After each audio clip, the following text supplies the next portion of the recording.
आज की कहानी है दैहिक भूख। लेखक रुचिका शर्मा। आज मनोज बहुत खुश था और पहुंच गया यादों में। 4 साल पहले वह नौकरी की तलाश में मुंबई आया था। पढ़ लिख कर गाँव में रहने का कोई फ़ायदा नहीं था। वहाँ तो कोई छोटी मोटी नौकरी मिलती या अपनी छोटी सी दुकान खोलकर बैठना पड़ता। इसके अलावा वहाँ और कुछ था भी नहीं जिस पर अपनी गुजर बसर की जा सके। यही सोचकर मनोज ने मुंबई जाने वाली ट्रेन पकड़ ली थी। पहले कुछ दिन तो मनोज को एक लॉज में रहना पड़ा। फिर धीरे धीरे उसे उसके गांव के लोग मिल गए जो 3-4 के समूह में साथ साथ रहते थे। मनोज भी उन्हीं के साथ चाल में रहने लगा था।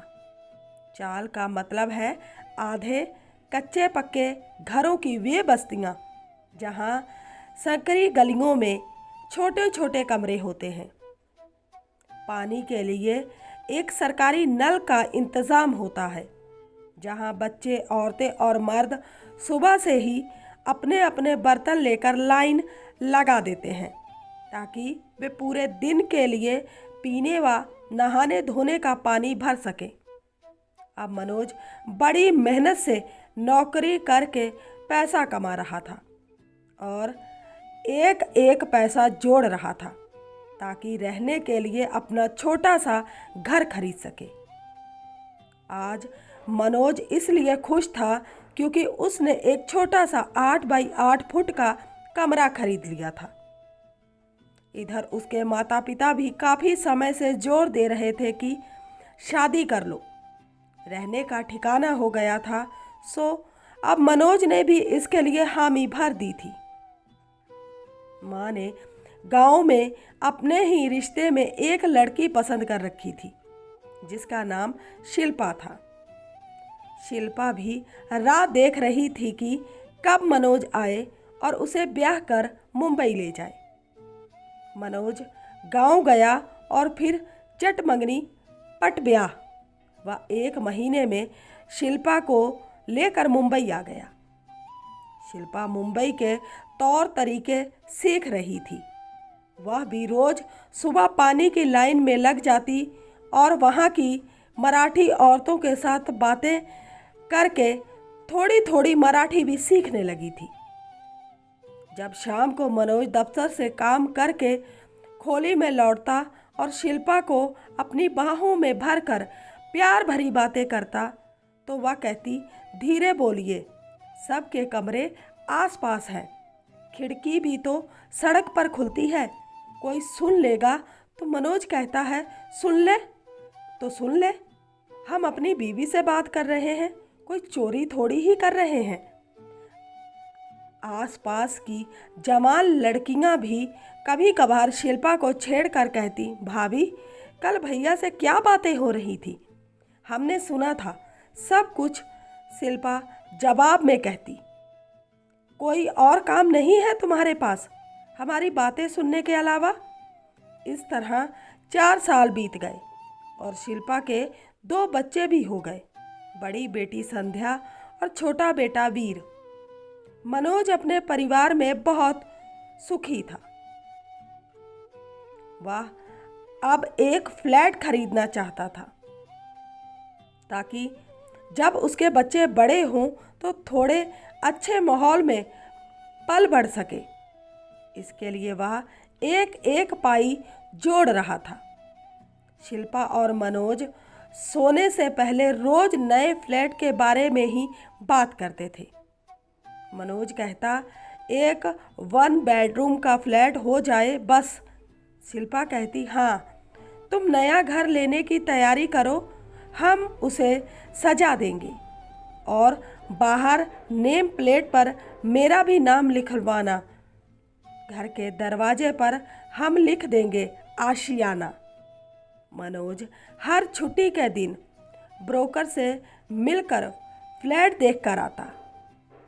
कोई बहुत अंदर गली में होता जहाँ से मेन रोड पर आने में ही आधा घंटा लग जाए, तो कोई बच्चों के स्कूल से बहुत दूर होता, कोई बहुत पुरानी बिल्डिंग होती जिसमें लीकेज की समस्या होती, तो कोई बहुत अंधेरी सी बिल्डिंग होती और कीमत पूछते ही मकान मालिक भी बड़ा सा मुंह खोल देते। कीमत बड़ी और फ्लैट का साइज छोटा। लोग 30 लाख रुपए तक मांगते। कहाँ से लाता मनोज इतने पैसे? 20 लाख रुपए में अच्छी सी लोकेशन देखकर उसने एक 1 बेडरूम फ्लैट खरीद लिया, जिसके आसपास सारी सुविधाएं थी और रेलवे स्टेशन भी नज़दीक था। फ्लैट में रहने से शिल्पा और बच्चे भी मुंबई के रंग में रंगने लगे थे। मनोज की बेटी संध्या 13वें साल में थी। उसका शरीर अब गोलाई लेने लगा था और वह अब थोड़ा सज धज कर भी रहने लगी थी। ऊपर से टेलीविज़न और मीडिया। आजकल के बच्चे वक्त से पहले ही सब कुछ समझने लग जाते हैं। फिर घर में जगह व एकांत की कमी। अब घर छोटा पड़ने लगा था। मनोज अब बच्चों से नजरें बचाकर मौका ढूंढता कि कब शिल्पा के करीब आए और उसे अपने आगोश में ले। वक्त तेजी से बीत रहा था। संध्या अब कॉलेज जाने लगी थी और रोजाना नए कपड़े, जूते, बैग वगैरह की मांग भी करने लगी थी। उसकी ये सब ज़रूरतें पूरी करना मनोज के लिए मुश्किल होता जा रहा था। एक दिन संध्या बोली, पापा, मेरी सारी सहेलियां नई फिल्म देखने जा रही हैं, मुझे भी जाना है। माँ से कहिए ना कि मुझे कुछ रुपए देंगी। मनोज ने कहा, देखो संध्या बेटी, तुम्हारी बात बिल्कुल सही है। तुम्हें भी घूमने फिरने की आज़ादी होनी चाहिए, लेकिन बेटी, हम इतने पैसे वाले नहीं हैं। अभी तुम्हारी पढ़ाई लिखाई के तमाम खर्चे हैं और बाद में तुम्हारी शादी के।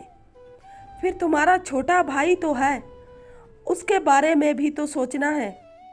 आज तो मैं तुम्हें पैसे दे रहा हूँ, लेकिन रोज रोज जिद मत करना। संध्या खुशी खुशी पैसे लेकर कॉलेज चली गई। शिल्पा मनोज से बोली, कैसी बातें करते हैं आप? आज पैसे दिए तो क्या वह रोज नहीं मांगेगी? लड़की को इतनी छूट देना ठीक नहीं है। मनोज बोला, बच्चों के लिए करना पड़ता है। शिल्पा, ये भी तो बाहर की दुनिया देखते हैं तो इनका भी मन मचलता है, और अगर हम ना दें तो इनका हम पर से भरोसा उठ जाएगा। अब संध्या तकरीबन हर रोज मनोज से पैसे मांगने लगी थी। कभी कभी मनोज मना कर देता तो उस दिन संध्या मुंह फुलाकर कॉलेज जाती। कॉलेज के बाद या कभी कभी कॉलेज से छुट्टी करके लड़के लड़कियां हाथ में हाथ डाले मुंबई के बीच पर घूमते नजर आते। कई बार थोड़े अमीर परिवार के लड़के लड़कियों को अच्छे रेस्टोरेंट में ले जाते तो कभी फिल्म दिखाकर भी लाते। मनोज तो संध्या की ज़रूरत पूरी करने में नाकाम था, सो अब संध्या भी उन लड़कों के साथ घूमने लगी थी। किसी लड़की को बाहों में बाहें डालकर घूमना फिरना इस उम्र के लड़कों के लिए बड़े गर्व की बात होती है, और लड़कियां सोचती हैं कि यह प्यार है और वह लड़का उनकी खूबसूरती का दीवाना है।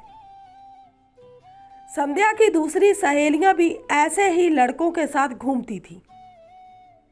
एक दिन सभी लड़के लड़कियां गौराई बीच चले गए। बोरावाली से छोटी नाव, जिसे फेरी कहते हैं, चलती है, जो एक छोटी सी क्रिक को पार करा देती है और गौराई बीच आ जाता है। यह मछुआरों का गांव है। मछुआरे बहुत ही कम कीमत पर, यूं समझिए 200-300 रुपयों में कमरे किराए पर दे देते हैं, ताकि लोग बीच से आकर कपड़े बदल लें और आराम भी कर लें। सो सारा ग्रुप पूरा दिन सैर सपाटा करके आता और अलग अलग कमरों में बंद हो जाता। यह सारा खर्चा लड़के ही करते थे। अब यह सब संध्या व उसकी सहेलियां व लड़कों की रोजमर्रा की जिंदगी का हिस्सा बन गया था। कभी कभी वे लड़के अपने दूसरे दोस्तों को भी वहां ले जाते और संध्या व उसकी सहेलियां उन लड़कों से भी हिल मिल गईं। यही तो खास बात है इस उम्र की कि कुछ बुरा तो नजर आता ही नहीं, सब अच्छा ही अच्छा लगता है। और अगर माता पिता कुछ कहें तो उनकी बातें दकियानूसी लगती हैं। लड़के लड़कियां एक दूसरे की सारी ज़रूरतें पूरी करते, दैहिक भूख व मौज मस्ती। कुछ महीनों तक ऐसा ही चलता रहा, लेकिन एक दिन वहां पर पुलिस की रेड पड़ गई, जिसमें संध्या भी पकड़ी गई। फिर क्या था, सभी लड़के लड़कियों को पुलिस स्टेशन ले जाया गया और फ़ोन करके उनके माता पिता को भी वहां बुलाया गया। मनोज के पास भी पुलिस स्टेशन से फ़ोन आया। वह तो फ़ोन सुनते ही हक्का बक्का रह गया। जल्दी से वह दफ्तर से आधे दिन की छुट्टी लेकर पुलिस स्टेशन पहुंचा। वहां संध्या को देखा और सारी बात मालूम होते ही उसकी आंखों में खून उतर आया। खैर, पुलिस के हाथ पैर जोड़कर वह संध्या को वहां से लेकर घर आया। जब संध्या की मां ने सारी बात सुनी तो उसने संध्या को जोरदार तमाचा जड़कर कहा, शर्म नहीं आई तुझे उन लड़कों के साथ गुलशर्ले उड़ाते हुए? संध्या कहाँ चुप रहने वाली थी। वह कहने लगी, 19 साल की हूं मैं और बालिग भी हूं। अगर आप और पापा सब कर सकते हैं तो मैं क्यों नहीं? कितनी बार देखा है मैंने आप और पापा को इतना। सुनते ही शिल्पा ने संध्या के गाल पर दूसरा चमाटा जड़ दिया और गुस्से में बोली, अरे हम तो पति पत्नी हैं, पर तुम इस पढ़ने लिखने की उम्र में बिन ब्याहे ही। संध्या ने सारी हदें पार कर दी और बोली, तो क्या हुआ, जो शादी नहीं हुई तो तुम लोगों को देखकर बदन में उमंग नहीं जागती? कैसे शांत करूं मैं उसे बिन ब्याहे? अगर वे लड़के मुझे घुमाते फिराते हैं, मेरी ज़रूरतों का ख्याल रखते हैं, तो बुराई भी क्या है इस दैहिक संबंध में? पापा और आप भी तो शादी करके यही कर रहे हो, सिर्फ एक दूसरे की ज़रूरतों को पूरा करना। तो क्या इस पर शादी की मोहर लगाना ज़रूरी है? आप लोग तो मेरी ज़रूरतें पूरी कर नहीं पाते। सिर्फ मैं ही नहीं, आजकल तो अक्सर सभी लड़कियां करती हैं यह सब। माँ, अब तुम लोग पुराने ज़माने के हो गए हो, आजकल सब चलता है। कुदरत ने दे दी है तो उसको इस्तेमाल करने में क्या बुराई है? संध्या की ये बेशर्मी भरी बातें सुनी नहीं जा रही थी। मनोज तो अपने कानों पर हाथ रख मुंह नीचे किए बैठा था और संध्या लगातार बोले जा रही थी। उसने तो मौज मस्ती की चाह और अपनी दैहिक भूख को शांत करने के लिए सारी हदें पार कर ली थी। नए नए लड़कों से दैहिक संबंध बनाने में उसे कोई बुराई नजर नहीं आई। इसका कोई दुख या गिला भी ना था उसे। शिल्पा कोने में दीवार पर सिर टिकाकर आंसू बहाए जा रही थी। अब मनोज जुट गया था 2 कमरों का घर ढूंढने में। तो उम्मीद करते हैं आज की कहानी आपको अच्छी लगी होगी। अच्छी लगी है तो सपोर्ट कीजिए। मिलते हैं किसी नई कहानी के साथ, तब तक के लिए बाय।